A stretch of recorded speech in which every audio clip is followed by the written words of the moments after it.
Okay, then let's start. We welcome Johan Nyman, who represents Intakt Norden, which is, let's say, a confederation of the snowy Nordic countries, perhaps Finland, Finland, Norway, Denmark, Sweden, and Iceland. Iceland. Okay, so it's your turn, please. Thank you very much. I am very happy to be part of this network. Es freut mich sehr, hier zusammen sein mit euch alle. Je suis très heureuse d'être part de cet réseau. I will do this in English, but I'm very glad to hear also other languages spoken during these sessions. I will tell you in 15 minutes what Intakt Norden is, what is a little bit about what is going on in the Nordic countries regarding genital autonomy for children, and also some personal reflections. I will start with my own awakening into intactivism. And it happened in 2013-14, and it was as simple as a video clip that I just stumbled upon in the internet called Adam Ruins Everything. Before that, I thought that circumcision was just done among Jews and Muslims. I had no idea that up until almost 80% of the men in the United States are circumcised at birth. That was the awakening for me. The same year, 2013, in the Nordic countries, there were some joint statements done in favor for genital autonomy for all children. One was done by all the Nordic children's ombudsmen. Another one was made by all the Nordic sexology associations. One Nordic sexology association I will mention, that is Sexpo Finland Foundation here in Finland, and Tiina Vilponen there, who is very knowledgeable about this topic. I myself am a layman, an intactivist, and nowadays also a politician to promote genital autonomy for children. But Sexpo Finland is a professional organization, a sexology organization. Between 2011 and 2018, they had a project, a specific project. Now it has been made permanent into the activities of Sexpo Finland. They made information in 8 languages. Very concretely, after the project, there is an information leaflet in 8 languages. In English, it's called His Body, His Choice. Say no to circumcision. It's available in the 2 national languages, Finnish and Swedish, also English, Somali, Arabic, Kurdish, French, and German. And I have made references to it in many languages in the last years. In 2018, things started to happen around the Nordic countries. From my perspective as observing things and being knowledgeable about what genital autonomy for children is. One particular thing that happened in Iceland was that there was a proposition in the Icelandic parliament, ban við umskurði drengja, ban of circumcision of boys. It was the parliamentarian Silja Dögg Gunnarsdóttir that proposed this proposition, and the unique thing with it was that it was accepted and encompassed above borders between parties and party coalitions. So it was very widely accepted. Furthermore, it was not put through, it was not accepted finally, but it gathered quite some discussion. And one very valuable discussion was taking place in April the same year in the Nordic House in Reykjavik in Iceland, conference on the circumcision of boys. It was hosted by the Interfaith Forum of Iceland, and it is available online in its entire length of 4.5 hours, both on live stream and also on YouTube. There were some very prominent speakers on the list. Key persons from Jewish communities, from Muslim communities, from US communities, and from Europe. Some of you may know this conference. If not, I can recommend looking into it. It is available on YouTube. This was in January that the proposition was opposed. In February 2018, in Denmark, there was a citizens' initiative. Among the Nordic countries, Denmark and Finland both have the system of citizens' initiative. It requires anyone can present such one, and it requires in both countries 50,000 signatures to be accepted. If it is accepted, it has to be entered and handled in Parliament. The Danish one was called Indførelse af 18 års mindstealder for omskæring af raske børn. The introduction of an 18-year age limit for circumcision of boys.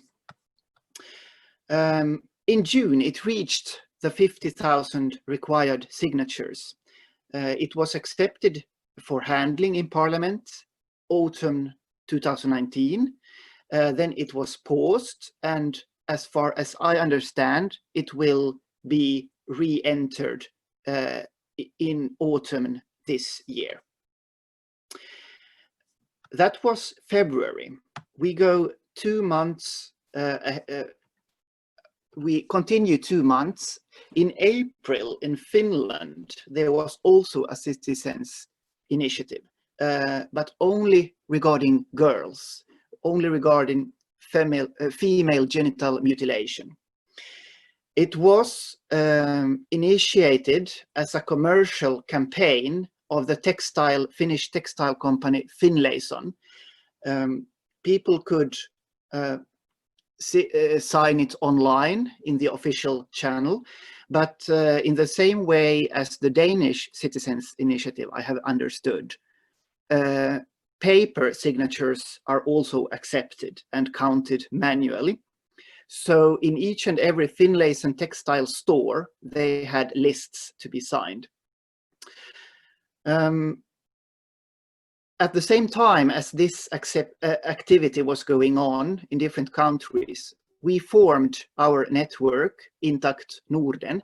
It is a loose network, an informal network of representatives from all 5 Nordic countries. It was Lena Nyhus from Intakt Denmark, Iris Björk Thorvaldsdottir from Intakt Iceland, and myself from Finland, who started it. And our aim is, now this comes in Scandinavian, but the aim is to be a network for cooperation, for joint Nordic questions on and issues on genital autonomy, and also a forum for exchange of information and to support each other. Pretty much the same way as Nordic cooperation is being performed in any other area or topic.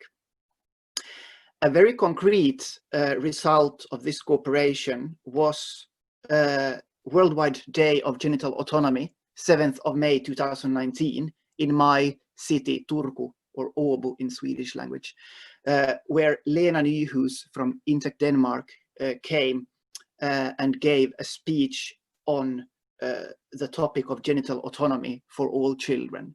We had a small seminar with two other presenters from Finland, and we were lucky enough to have the national broadcast company Yle along, and 3 newspapers, and they all covered the event and wrote articles that shed light on genital autonomy from a perspective that has not been very much represented in media before.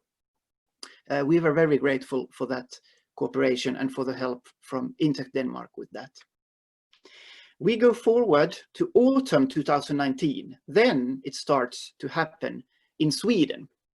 In September, the Centre Party votes for a ban on circumcision of boys.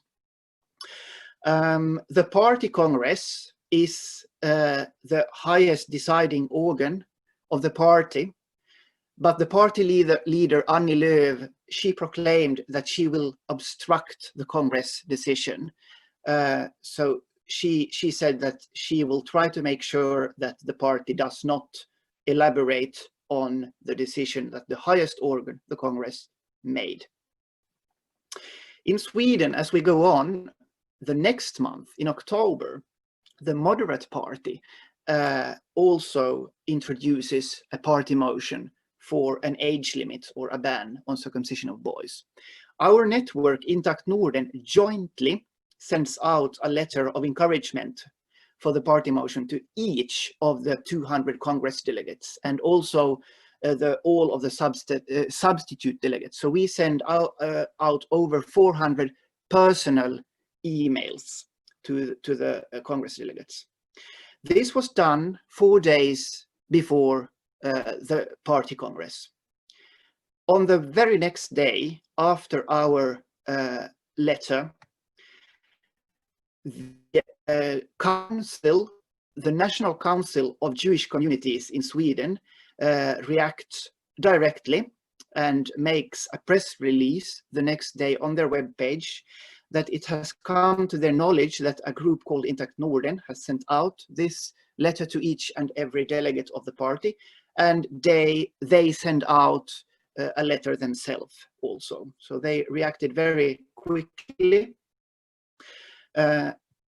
Also, the moderates finally didn't vote it through. So, and also the Jewish Council writes in a later press release that they were very content with the fact that their lobbying made favorable results, as they stated it.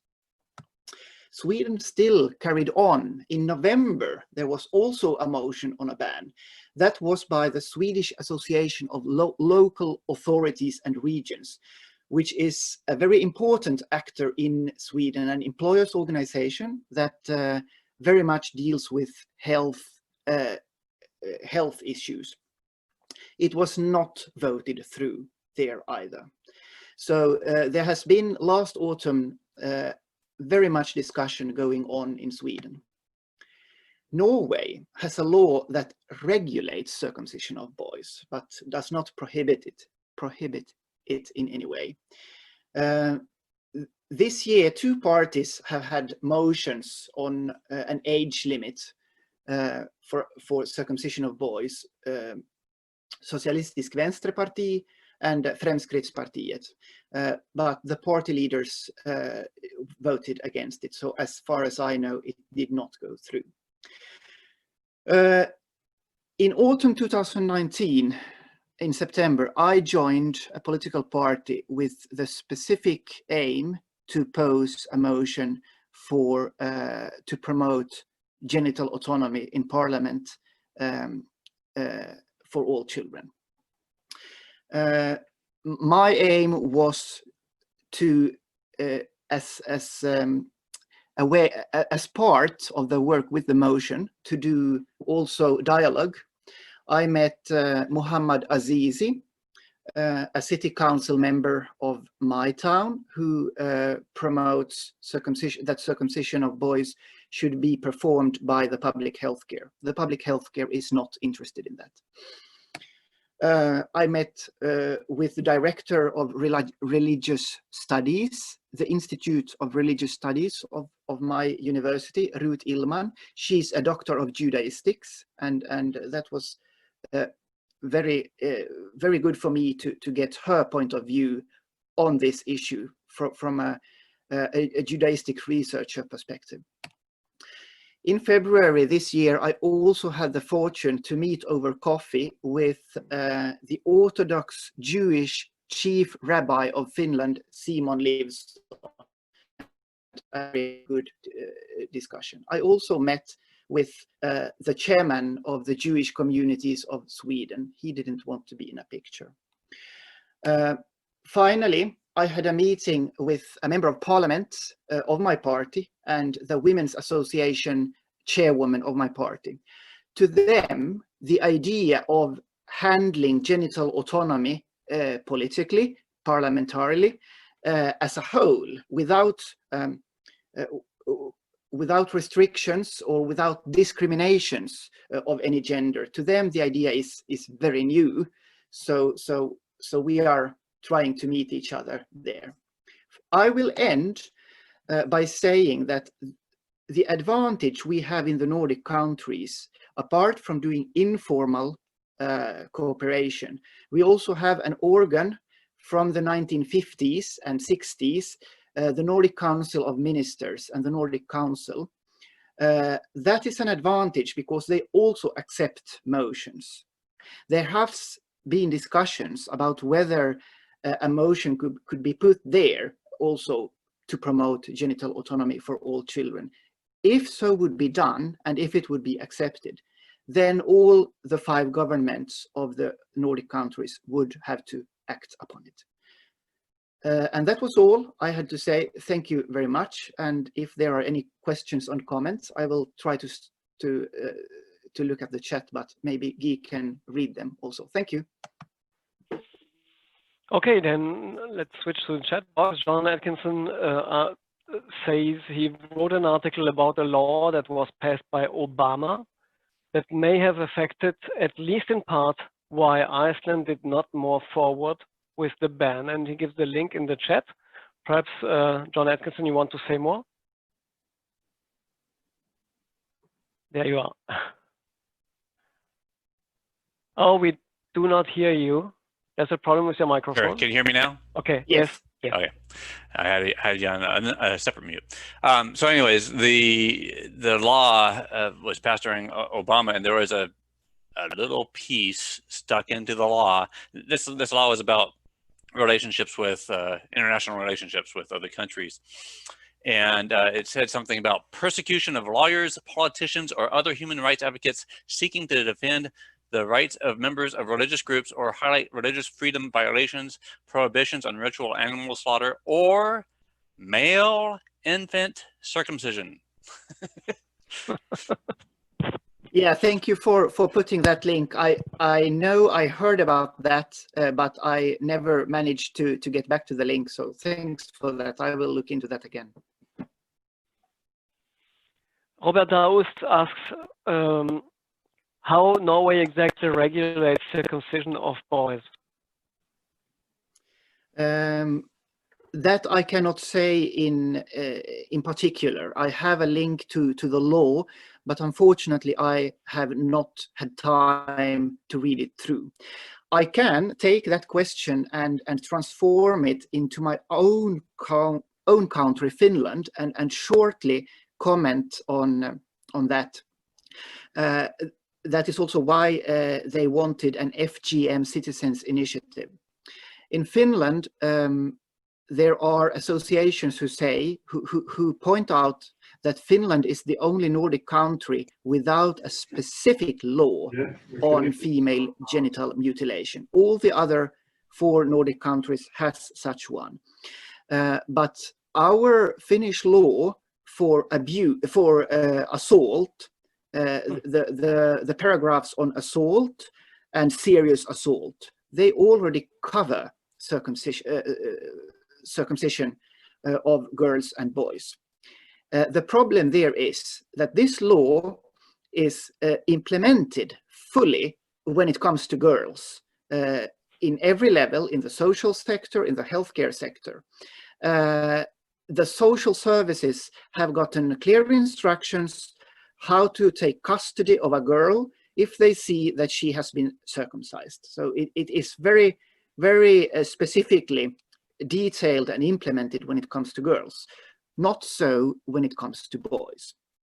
So the way I see it, our country would not need a separate law for FGM, but it would need a law that guarantees that every child has the same protection regarding genital autonomy.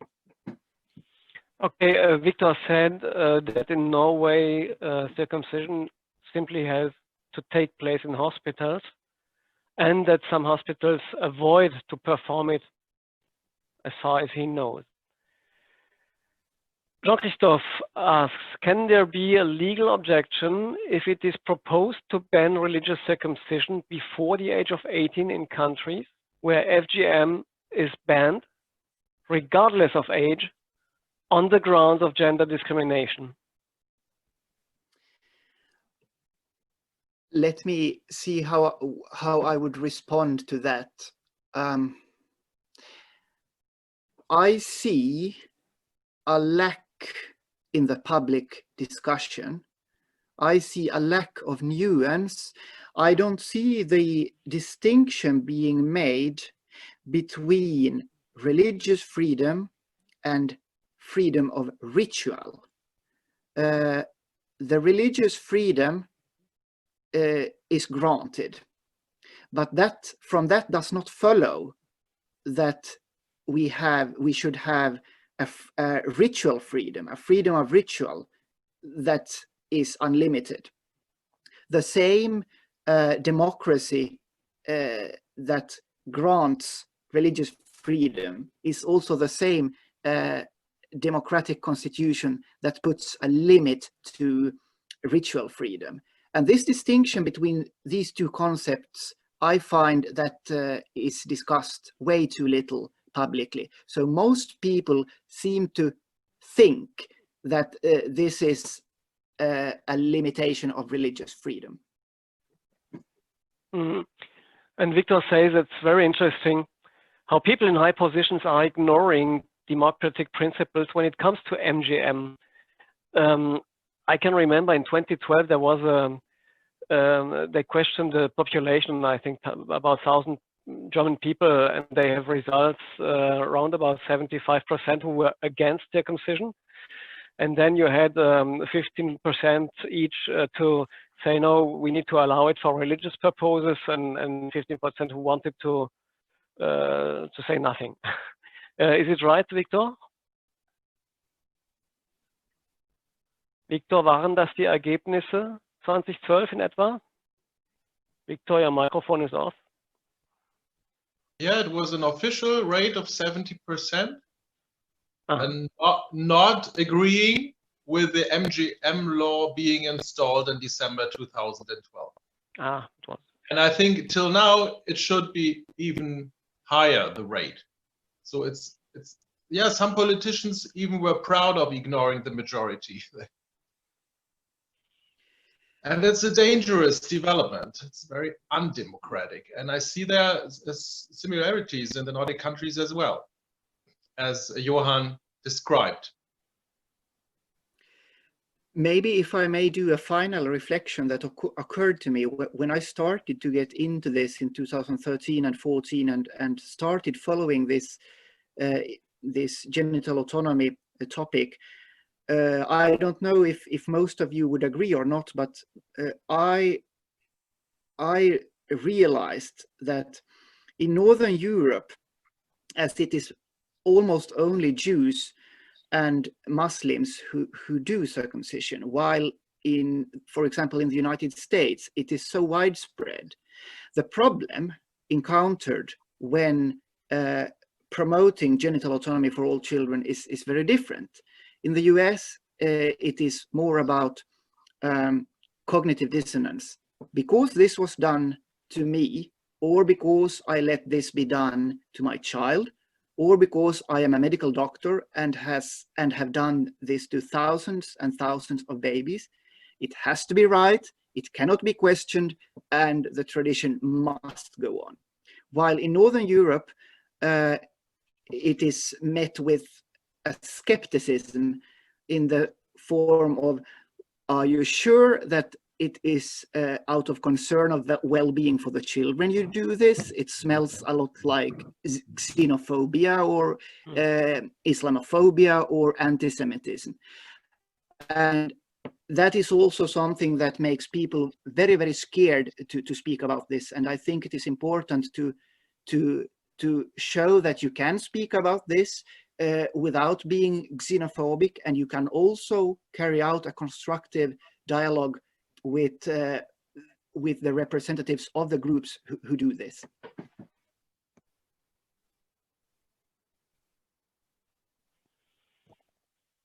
Okay, there are no more questions, I guess. Does anybody want to make a statement or ask a question? I have a question. Yes, Simon, please. Johan, I saw you were in a meeting with a Jewish rabbi in Finland. And how did that came about? So I asked him, is what I do anti-Semitic? I asked him that question, and I also asked the Swedish chairman of Jewish communities in Sweden that same question. Simon Livsson, the chief rabbi in Finland, as well as the Swedish chairman, both said, no, by definition, it is not anti-Semitism what you are doing. The cause can be used by those who are indeed anti-Semitic, but it is not per se anti-Semitic. And I would very much agree with that. I had a very good discussion with him, the chief rabbi. He respected me and what I am doing. But obviously, he said that if this would go through, our community would have to withdraw from Finland and move away. I do know that his view is not representative of all Jews, but that is what he said.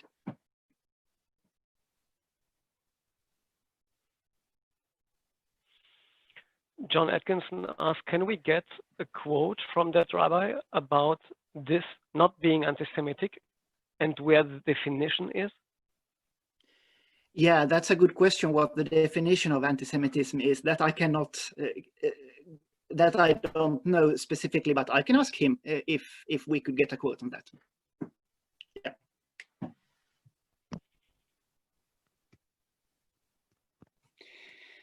Maybe I can still end with saying I was also very happy to be able to personally hand over a physical DVD copy to the chief rabbi of Finland of Eliyahu Ungar Sargon's movie The Cut. And as he is Jewish himself and covers it from a Jewish perspective, I was very glad to do that. Did he watch it? He promised to watch it. I haven't asked him yet. It's interesting to say we had the same question in Germany that rised up in 2012. There were voices saying that in Germany about 50% of Jewish people are circumcised and the other half not, and in Swedish Jews are circumcised with 40%, says Victor. Yeah, it's a quote from the Jewish Museum in Berlin. Whoa. It was in the catalog of an exhibition. And I always quote it if people talk and discuss about the issue in Scandinavia. That's why I got the idea when Johan just said that he said that the Jewish community would move away from Sweden. And well, maybe not. Some of them, yeah, perhaps. But most of them seem to be not very interesting in cutting their children. Majority. Also, what the Jewish congregation in Stockholm, their communications officer says officially is that 90% of the Jews that do circumcision in Sweden do it out of cultural reasons, not religious reasons. Yeah, furthermore, she says publicly and officially that 90% of the Jews in Sweden are Jews out of cultural belonging, not as an expression of religiousness. It's the same in Germany. Yeah? You have the old Jewish community, and then you had a lot of Russian people claiming they are Jewish too, coming in the 90s in Germany, and they were much more. They had much more circumcision than the old Jewish community. Okay, we don't have any question anymore.